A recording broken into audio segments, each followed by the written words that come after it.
Alors, bonsoir à tous, bonsoir Frédéric. Bonsoir Jérôme. Alors, je suis avec Frédéric Titeka, le fondateur de PodMyTube. Et ce soir, donc, on parlera de podcast, de son parcours, de son projet également. Et avant d'entrer dans le vif du sujet de PodMyTube, comment tu pourrais te présenter, voilà, qui es-tu? Alors, je suis plutôt à la base, je suis un développeur web, plutôt côté données, serveurs, etc. Et je suis aussi un passionné de podcast. C'est ce qui me définirait le plus simplement actuellement. D'accord. Et c'est cette passion du podcast qui t'a amené à créer PodMyTube. Alors comment tu pourrais nous raconter un petit peu la genèse de ce nouveau service? Alors, ça fait depuis mon premier smartphone, en fait, ça doit être un iPhone 3GS, je me suis mis à écouter les podcasts. Alors pour ceux qui ne savent pas, un podcast c'est une émission radiophonique qui est distribuée par Internet gratuitement. Et en fait, si on s'abonne à ce podcast, on récupère les émissions automatiquement sans avoir rien à faire. Donc c'était très pratique. Et en voiture, ça a complètement révolutionné mon vécu de la route. Là où j'écoutais de la radio et de la pub, je me suis mis à écouter que des podcasts. Donc ça fait 10 ans que ça dure. J'ai découvert ma grande malchance, on va dire, j'ai découvert YouTube vraiment il y a un an. Avant, pour moi, YouTube, c'était le royaume de Rémi Gaillard, des bandes annonces et de Norman. Donc, je m'excuse à tous les youtubeurs que je vais froisser en disant ça. Donc, je connaissais vraiment pas. Et j'ai découvert via Facebook une chaîne qui s'appelle Osons Causer et qui a vraiment tout déclenché sur le sujet. C'était une chaîne qui était très bien faite, mais visuellement, il n'y avait rien. En fait, c'est une personne qui parle devant son micro, devant sa caméra. Elle dit des choses très bien et c'était une émission très intéressante. Et j'en ai découvert d'autres des comme ça et j'ai eu envie de les suivre, mais sur YouTube, j'ai vraiment pas le temps. Le soir, quand je rentre, j'ai des enfants, une femme, tout ça, donc c'est un peu compliqué. Alors qu'en voiture, j'ai largement le temps de l'écouter. Donc, j'ai commencé par proposer de mettre leur émission en podcast aussi, mais j'imagine qu'ils n'ont pas vu mon message, ou alors que c'est vraiment trop compliqué. D'ailleurs, je penche plus sur la deuxième, d'ailleurs. Et en fait, ça c'est pas arrivé. Et tout a commencé en décembre, quand je me suis dit, mais pourquoi je le ferais pas moi-même? Donc, j'ai voulu faire un outil pour convertir une chaîne YouTube en podcast, mais à la base, c'était pour moi. Et quand je l'ai fait pour je me suis dit, mais pourquoi je le ferais pas pour les autres? Et de fil en aiguille, j'ai monté un service, le service comme il est actuellement. Et donc j'en profite également. Là, par exemple, vous êtes peut-être plusieurs à écouter cette interview via le iTunes ou via Stitcher, donc sous format podcast. Et ben en fait, c'est grâce à Frédéric en fait qui a transformé ma chaîne YouTube en podcast. Donc merci encore Frédéric pour ça. Et c'est la raison pour laquelle on parle de PodMyTube aujourd'hui sur pourquoi entreprendre. Et alors ton histoire est vraiment intéressante parce que tu parles vraiment de comment toi tu es parti en fait d'un besoin personnel pour en faire un vrai service, une vraie offre, une vraie démarche entrepreneuriale. Et du coup, qu'est-ce que tu as mis en place? Comment tu as fait pour passer de ce service pour moi au service pour les autres à travers une démarche entrepreneuriale? Alors déjà, merci pour ta confiance parce que j'en ai contacté beaucoup des youtubeurs et en fait, je pense que mes messages se noyaient dans la pile de leurs messages. Comment c'est devenu une entreprise, enfin une entreprise, comment ça devient un service entrepreneurial? C'est une suggestion en fait. Au départ, je pensais vraiment faire ce service gratuit et entièrement financé par les dons. Et je me suis vite rendu compte que les dons suffiraient jamais à couvrir les frais que ça engendre. Et une personne m'a dit, mais ton service est génial. Alors je vais le nommer, hein, c'est Alex Bortolotti de WP Marmite, Il est partout, qui avait c'est un Alex. podcast, lui. Voilà. Il avait un podcast qu'il avait arrêté justement et il continuait sa chaîne YouTube. Donc je l'ai redécouvert comme ça. Quand je lui ai proposé le service, il a sauté sur l'occasion et il m'a dit, mais ce service, il est génial, tu devrais vraiment en faire quelque chose de payant. Je pense que tu as quelque chose à tirer de ce service. Et je me suis dit, mais il a raison, pourquoi pas. Alors au début, je voulais vraiment vérifier si ça intéressait quelque chose, pardon, si ça intéressait quelqu'un.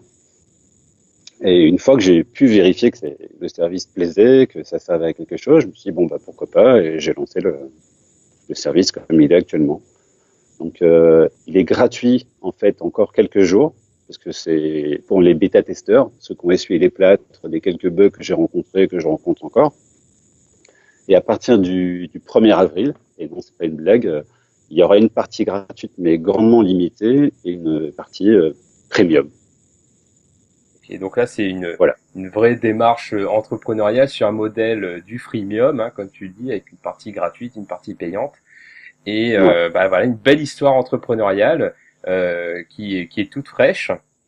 Et je suis sûr que ça va bien marcher. Parce que comme tu dis, il y a beaucoup de podcasts. Et en plus, oui, comme vous pourrez le voir hein, sur podmathieu.com, donc tu le fais en fait en français, mais aussi en anglais. Donc il y a vraiment un potentiel international.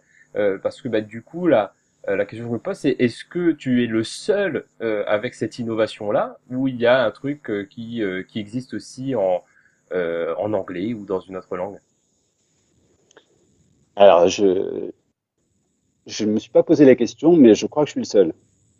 Parce que je l'ai pas vu avant, et quand je cherche podcast YouTube sur Google, je trouve que moi, en fait. Mais bon, Bah, super, t'as trouvé une c'est super possible que de niche. toute façon, j'ai de la concurrence. Ouais. Donc, ouais, donc t'as trouvé une super niche, donc c'est une très belle histoire. Et donc maintenant que tu es passé de passionné de podcast à professionnel du podcast du coup, qu'est-ce qui fait selon toi un bon podcast? Alors, la différence entre un podcast et ce qu'on a sur les radios classiques, la première chose, c'est le ton des podcasteurs. On sent qu'ils sont passionnés par leur sujet et enfin, ça les passionne et ça les motive à faire ce podcast. Ils ont des choses à dire, ils pourront en parler pendant des heures et comme ils sont passionnés, on devient intéressant. Après, je vois principalement que ça en fait. Un bon podcast, c'est un sujet qui est tenu, qui est bien connu du youtubeur ou du poditeur et qui sait en parler correctement dans nos petites oreilles. D'accord, donc vraiment le faire avec son cœur et ses tripes et pas uniquement, comme tu le dis, d'être très intellectuel. Parce que c'est vrai que j'ai discuté avec une journaliste qui disait qu'en fait, quand tu es journaliste, un des critères, c'est de ne pas montrer d'émotion parce que tu passes ton temps à lancer de mauvaises nouvelles généralement et bah, du Mm. coup, tu peux pas te mettre à pleurer sur le plateau parce qu'il y a des mauvaises nouvelles. Et du coup, oui, comme tu le dis, c'est vrai que le côté le podcasteur, lui, a une liberté d'expression dans la forme et bien entendu dans le contenu qui est totalement différente du journaliste. Et c'est vrai que c'est ce qui fait la force du 2.0 et qui est totalement différent. Tu parlais de Osons causer. Ce qui fait aussi sa force à ce mec-là, c'est que le mec a vraiment la niaque, la passion, au-delà des choses très intéressantes qu'il dit, c'est aussi, il y a le mot qui me vient en anglais, entertaining. Je ne trouve pas l'équivalent en français, mais bah, tu vois ce que je veux dire. Ouais. C'est vraiment, pour moi, c'est le ton et l'engagement qu'ils y mettent, quoi, qui fait que leurs émissions sont si intéressantes. Ils font des recherches, ils creusent leur sujet. Je parle des podcasts en général, hein, pas des opposés en particulier. Ils creusent leur sujet, ils le tiennent et ils s'engagent dedans avec un ton bien à eux. C'est très personnel, en fait. Donc bah, pour les podcasteurs en herbe ou les youtubeurs, soyez le plus authentique possible. En gros, voilà, Oui. parlez avec votre cœur, soyez authentique et n'essayez pas de jouer au journaliste finalement et d'être très plat. Non. En plus, s'ils sont pas passionnés par leur sujet, les podcasts qui démarrent avec une bonne idée mais pas de passion, ils s'arrêtent assez rapidement de toute façon. Ouais, non, mais t'as tout à fait. Alors nous avons beaucoup parlé de podcast, de ton parcours, et donc pour conclure cette interview, la tradition sur Pour qu'entreprendre, c'est le conseil ou le mot de la fin. Et bah, ce que j'aimerais, c'est que tu partages un dernier mot pour ces entrepreneurs qui, comme toi, ont une idée ou un concept ou même un outil qu'ils ont développé pour eux, mais qui aimeraient le partager et entrer dans une démarche entrepreneuriale dans ce sens. Donc toi, quel serait ton message pour eux? Alors déjà, il y aurait deux choses. Ça va être très banal ce que je vais dire. C'est qu'il faut qu'ils aient de la passion. Et parce que sinon, sans passion, j'ai l'impression que ça tient pas la route sur la distance. Et le deuxième, c'est qu'il faut pas qu'ils n'hésitent à parler de leur idée. S'ils ont une idée, même très bonne, faut pas avoir peur d'en parler, ne serait-ce que pour savoir si cette idée est si bonne, à son entourage d'abord, à ses amis, à ses collègues, et puis après solliciter des gens pour voir si ça plaît. Et il y a que comme ça qu'on voit si notre idée tient la route, si on peut en faire quelque chose. En plus, on va glaner des tas de retours intéressants qui vont enfin, qu'on va pouvoir appliquer à notre produit, et c'est ce qui fera la richesse. Donc, il ne faut pas hésiter à parler de son idée. Voilà. Très très bon conseil, parce que c'est vrai que lorsqu'on démarre dans l'entrepreneuriat, il y a beaucoup de personnes qui ont peur, qui ont son syndrome de on va me piquer mon idée. Mais comme le disait Pierre Kosciusko-Morizet, l'idée n'appartient pas à ceux qui l'ont, mais à ceux qui la réalisent. Du coup, tu as tout à fait raison. C'est autant la partager, comme ça on est encore plus obligé de la concrétiser en fait. Avant que, bah, si vous avez peur que Cacadoc la pique, bah, autant le faire rapidement et bien. Et si quelqu'un veut vous copier, bah, a priori, comme si c'est vraiment votre idée, a priori vous devriez mieux le faire. Donc, ouais, je suis à 100% OK avec ce conseil. Donc, bah, merci beaucoup Frédéric. Ben, merci à toi. Donc c'était super intéressant. Donc voilà, bah, pour te retrouver, bah, allez sur podmytube.com et si vous êtes youtubeur, voilà, profitez de ce service, c'est un super service. Voilà, merci beaucoup Frédéric, à Merci. bientôt. Merci à toi. À bientôt.